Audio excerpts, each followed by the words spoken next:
Good morning all of you. This is 11th class biology, chapter 3 and lecture number 1. Name of chapter is Plant Kingdom. Today you will learn about the different classification systems for plant kingdom, introduction of algae and usefulness of algae for human. So let's start with the classification systems of plant kingdom. So there are three main types of classification systems to classify the plant kingdom. First is artificial system, that is oldest one. Okay, means used first, it was used in ancient time. Then natural system of classification came into existence after this. After that, phylogenetic system of classification that is followed today also. So this is oldest one classification system for plant kingdom, artificial classification system. So this is earliest system of classification. They were based on vegetative characters or superficial morphological characters. Okay, this system of classification is based on vegetative characters or morphological characters. The character external morphological characters means external characters of the plants like habitat, color, number and shape of leaves. So all these things are taken into account while classifying the plant in this system of classification. Okay, vegetative characters include height of the plant, leaves of the plant, okay, shape of the leaves, number of the leaves. So all these are vegetative and morphological characters of the plant, and during this classification system only these characters are taken into account. After this, Linnaeus artificial system of classification system was based on the Androecium structure. So Linnaeus also gave an artificial system of classification system, and it was based on the Androecium structure. You know what is Androecium? It is male part of the flower. So in this Linnaeus artificial system of classification, this Androecium means male part of the flower was taken into account. Now what are the drawbacks of artificial classification system? First, they separated the closely related species since they were based on a few characteristics. Okay, here what happened, because in artificial classification system only vegetative and morphological characters are taken into account, right? So due to that, what happened, some closely related species of the plants get separated. Now equal weightage to vegetative and sexual characteristics, because the artificial classification system gives equal weightage to the vegetative and sexual characteristics. Sexual characteristics means which are due to flower, okay, structure of Androecium and Gynoecium, and in vegetative characters there will be number, shape of leaves, like these characters. Okay, so this system of classification gives equal weightage. So this is not acceptable since vegetative characters are more easily affected by the environment, like number of leaves, okay, and shape of leaves. So these vegetative characters are more dependent on the environment and the habitat in which plant is living. Okay, like a plant, if it's giving if it's getting enough amount of the nutrients and the water, then the number of leaves will be more, and otherwise it will be less. So this vegetative character is affected by the environment. So this should not be a basis for the classification of the plant. So this is a drawback of the artificial system of classification. After that, second system of classification is natural classification system, and this system of classification is based on natural affinities among the organisms. Here it considers the external features as well as internal features of the plant. So along with the external features, it takes into account internal features also. Internal features like ultrastructure, anatomy, in which all the cells and tissues will be studied. Okay, and then embryology means structure of the embryos of the plant, and phytochemistry means the study of the chemicals derived from the plants. In phytochemistry, what is done? Chemicals derived from the plants are studied. So all these things are taken into account in the natural classification system. Example, classification for flowering plants given by George Bentham and Joseph Dalton Hooker. So who gave this natural classification system? It was given by George Bentham and Joseph Dalton Hooker. Okay. After that, phylogenetic classification system came into account, and why this classification system came after the natural classification system? Because in natural classification system, relationship between organisms was not taken into account. Okay, but there is a need for considering the relationship between the organisms. So here in the phylogenetic classification system, evolutionary relationship among the organisms is considered as a base. Okay, so these are based on evolutionary relationship among the organisms, means how the different type of plants are related to each other. Okay, means how the ancestors of different types of plants were similar. So all these things are called evolutionary relationship, means how these different plants have originated from the same ancestor. So this evolutionary relationship is taken into account in this classification system. This assumes that organisms in the same taxa have a common ancestor. Okay, this system of classification believes that the organisms, means here we are talking about the plants, means the plants in the same taxa. Okay, taxa means in a particular category have common ancestor. Now there are other sources to resolve the problems in classification. Okay, like along with in the phylogenetic classification system, along with the phylogenetic relationship, or you can say evolutionary relationship of the organisms, we follow these things also, we apply these things also. So these are some sources to resolve the problems in classification, you can say. Okay, first is numerical taxonomy. Okay, this is also a type of classification, you can say. And numerical taxonomy is based on all observable characters.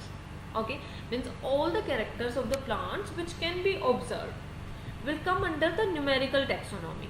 Now what is done here? It is carried out using computers, right? Number and codes are assigned to all the characters and the data are processed. So what is done here? These you can see these numbers 1 2 3 4 5 like up to 10, and here also these you can consider these as the codes A, B, C, D, E, right? So these numbers and codes are assigned for all the characters. Like you can say this number 1 is here for any particular character of the plant.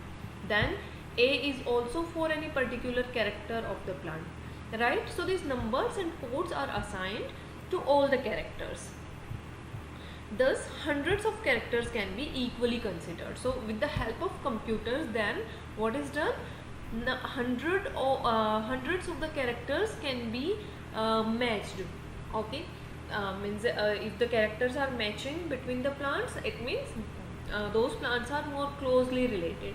Okay, so at one time hundreds of characters can be matched, or you can say can be equally considered. So here you can see this plus sign is representing, means this this character, means which is represented by 1, is present in this plant. Also the character which is represented by code A is also present in the plant. So plus sign is representing that, and this dot sign is representing, means this character is not present, means character number 9 is not present here, right? So like this, with the help of computer, this numerical taxonomy is done. After that, cytotaxonomy. Cyto means cell, taxonomy means classification. So it is based on cytological information. Cytological means cellular information. Okay, inside the cell, what is present inside the cell? Nucleus, and inside the nucleus chromosomes are present. Okay, so it is based on cytological information like chromosome number, structure and behavior, right? So these things are considered here, these things are studied and plants are classified. Then one more approach is chemotaxonomy, and chemotaxonomy uses the chemical constituents of the plant, okay, the chemicals which are formed inside the plant. Like here these some chemical formula you can say is given here. A structure of a chemical compound is shown here because different chemical compounds we obtained from the plants, okay. Like you can take an example of any drug or like opium plant, okay, that gives drugs, okay, or you can say those are used in medicine. So there will be a particular formula, there will be a particular chemical structure for that drug, okay. So chemotaxonomy uses the chemical constituents of the plant, right? The chemical constituents which are produced by the plants are considered as the base for taxonomy here. Then next topic is algae, okay. So here we will start with the introduction part of the algae. Here you can see this all is algae, okay. This is lichen, which is association of algae with the fungi. I have told you earlier in the last chapter. So algae is simple thalloid, means in which plant roots, stems and leaves are not differentiated, okay. That structure is called thalloid, and it is autotrophic, means can make its own food. Chlorophyll bearing, means have the chlorophyll, and aquatic, means found in water, okay. Aquatic, it can be found in fresh water or in marine water. So they also occur in moist stones, soils and wood, right?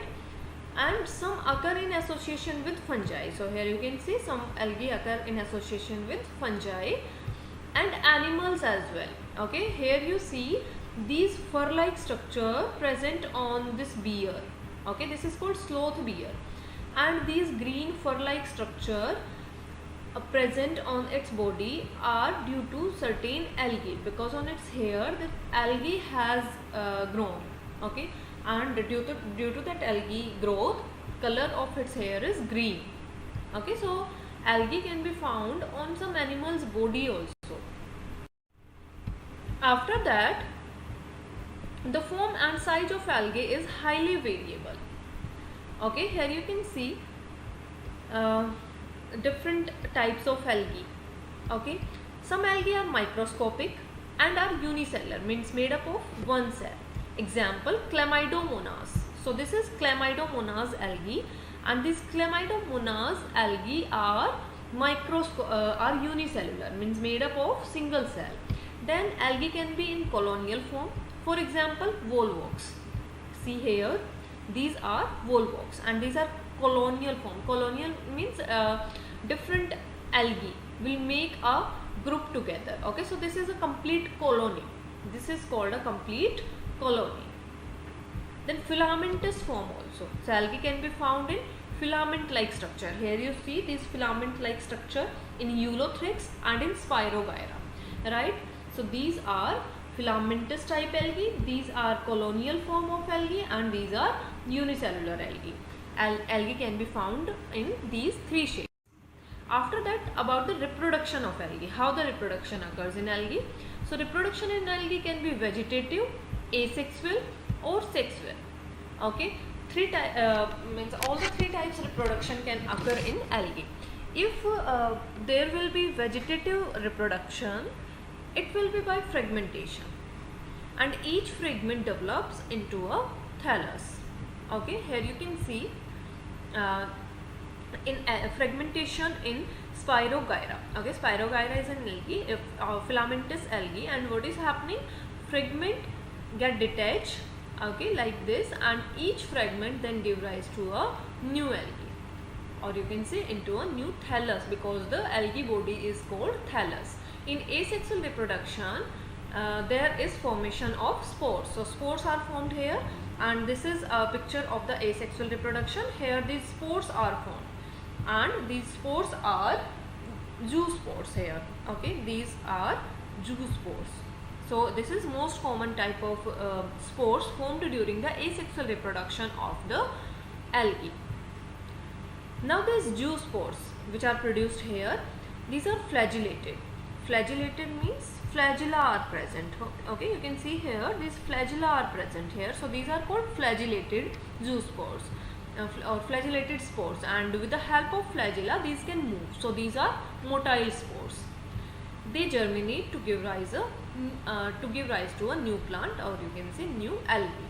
After that, sexual reproduction occurs through the fusion of two gametes. So what happens in sexual reproduction? There will be fusion of two gametes. Here you see the sexual reproduction. Sexual reproduction can be of three types.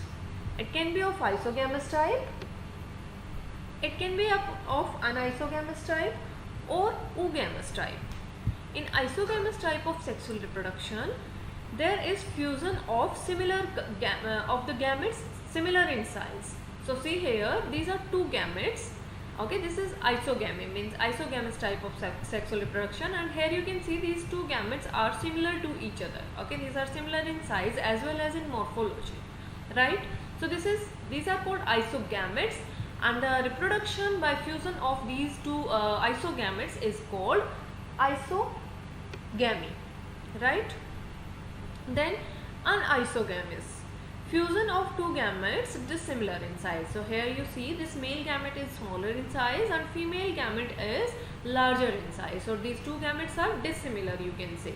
Okay, and if these two dissimilar gametes fuse together, then this type of sexual reproduction is called anisogamous type of sexual reproduction or anisogamy.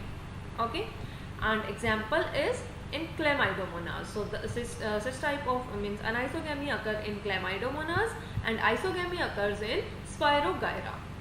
Then oogamy is third type of the fusion of the third type of the sexual reproduction, you can say, and here there will be fusion of one large non-motile static female gamete. Okay, but only what is the difference? It is also like anisogamy. Okay, means two gametes are dissimilar. Here you can see two gametes are dissimilar.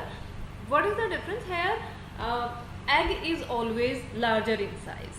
Okay, so here this egg is larger in size and this is non-motile. Here in anisogamy you can say flagella are present. Okay, so female gamete can be motile here in anisogamy, but here this non-motile female gamete is present. Okay, no flagella is present on the egg, means the female gamete is non-motile. That is called static. Non-motile gamete can also be called static gamete. Okay, so here there will be a fusion of the non-motile female, larger size female gamete and a motile smaller male gamete, that is called sperm. Okay, so there will be fusion and that is called oogamy. And example of such type of reproduction is in volvox. In volvox oogamy occur. After that, benefits of algae. Now how the algae are beneficial for us, for the human being. Okay, so first is through photosynthesis, because you know algae are photosynthetic, these are autotrophic. Okay, so through photosynthesis they fix half of the total carbon dioxide on the earth. Okay, the total carbon dioxide fixation on the earth, half of that is done by algae. So these purify the air, you can say, and increase the level of dissolved oxygen. Dissolved oxygen means in water. Okay, so if these are fixing the carbon dioxide and these are increasing the amount of oxygen in water. Second thing, they are primary producers. Primary producers means which are the source of food for all other organisms present on the earth or in the water. Okay, so these are primary producers and the basis of food cycles of all aquatic animals.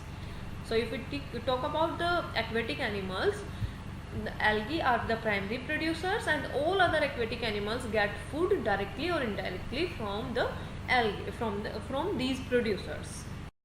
After that, next benefit is about 70 species of marine algae are used as food. Okay, so many algae are used as food as well, and the examples of algae which are used as food are Porphyra, Laminaria and Sargassum. Okay, here you can see this is Porphyra, Laminaria and Sargassum. These are used as food. Then agar. Agar is a substance, you can see here, such substance is agar, which is obtained from Gelidium and Gracilaria. Okay, this is Gelidium and this is Gracilaria algae. So this agar is used to grow microbes and in ice creams and jellies. Okay, this agar, which we obtain from these algae, it is used to culture the microbes, means it is used as a food for the microbes. If we in the laboratory, when the microbes are grown, when the bacteria are grown to study anything, okay, then for their food, or you can say for their nutrient medium, this agar is used. Okay, so it's very useful, you can say, in research industries to grow the microbes. Also, this agar is used in making ice creams and jellies. After that, some marine brown and red algae. Okay, there are different categories of the algae which we will study in next lecture, right? So some brown and red algae produce hydrocolloids. Hydrocolloids means water holding substance. The substance which can hold the water is called hydrocolloid. Okay, so here and this water holding substance, you can say it will help in the means it can act as a packaging material for different substances. Okay, so some marine brown and red algae produce hydrocolloids, water holding substances, and the example of such algae are algin, that is a brown algae, and carrageen, that is a red algae. These are used commercially, means these algae are used commercially to produce the hydrocolloids. After that, very important, you can say the very advantageous thing about the algae is these are protein rich unicellular algae. Many algae are protein rich unicellular algae which are used like food supplements. Okay, because you know protein is considered as a food supplement. Okay, so many algae are used as food supplement. Here you can see these this is chlorella. Chlorella is a algae. Okay, and here it is it has been converted into this powdery form. Okay, and this powdery form chlorella, this is used as a protein supplement by human beings, right? And here also you can see this is spirulina. This is another algae. Okay, and this spirulina is converted into this powder form as well as in tablet form. Okay, so we can get it in tablet forms as well as in powder form, and it is also used as a food supplement because it's a very rich source of protein, and it is used by space travelers as well, because you know space travelers cannot carry enough amount of the food with them, right? But they need all the nutrients so that their body can work properly. So what they do, they carry these tablets of the spirulina, okay, as a protein supplement, so that their body can work properly. So here this protein rich unicellular algae are chlorella and spirulina. These are used as food supplements. After that, your homework is question number one question I have given here for the homework, and that is describe reproduction in algae. And also read all these topics from your NCERT books, means about the classification systems of the plant and also about the introduction part of algae. So read all these topics and also do this question in your notebook. Thank you.